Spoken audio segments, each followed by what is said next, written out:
War may have broken out in Europe, but the world of fashion decided that the show, that is, next winter's ready-to-wear fashion week, must go on. No doubt financial interests played a large part in that decision. But so too did the conviction that now isn't the time to be stifling artistic expression.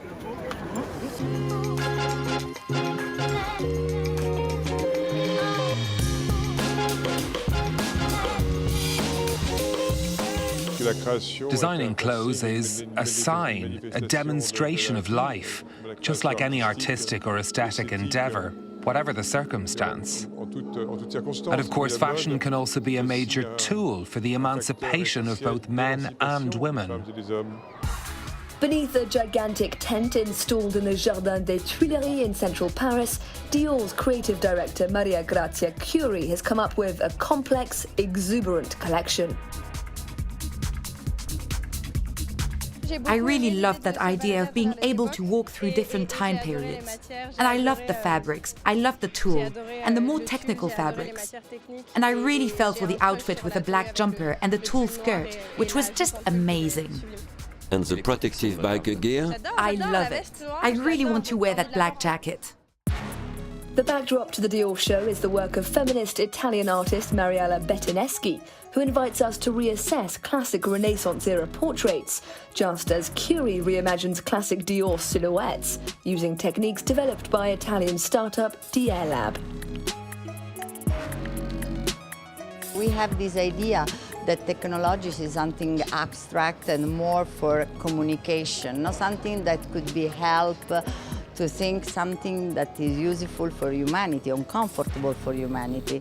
I found in this startup like a new atelier, a new idea of atelier, because they work with the patronage like us. They have the machine, they made the technical test with the trade, and that was very inspiring. Normally they use that for extreme sport or for the extreme situation, but all this knowledge could be useful also everywhere, every day. So I start this conversation that is very experimental, and I want to mix with the traditional craftsmanship in fashion. I think this kind of dialogue could be improve fashion in the future.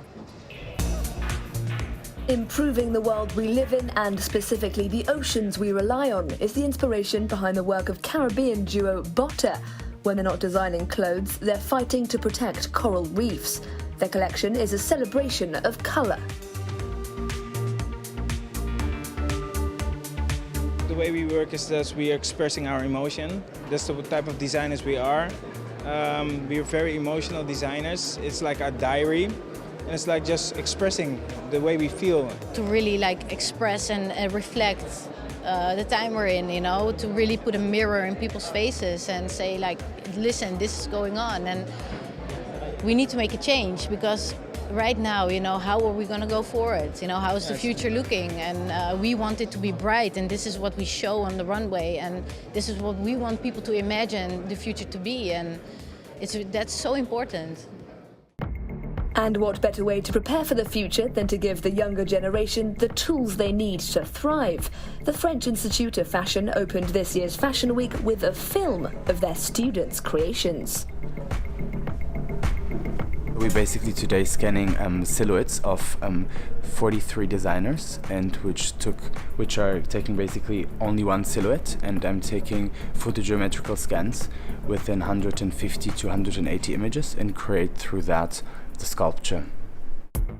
The prestigious fashion school has come up with a groundbreaking new course that embraces the possibilities of digital innovation.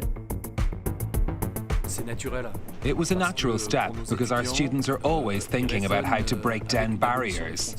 For them, the real world and the virtual world are spaces which represent freedom, where they can give free rein to their creativity.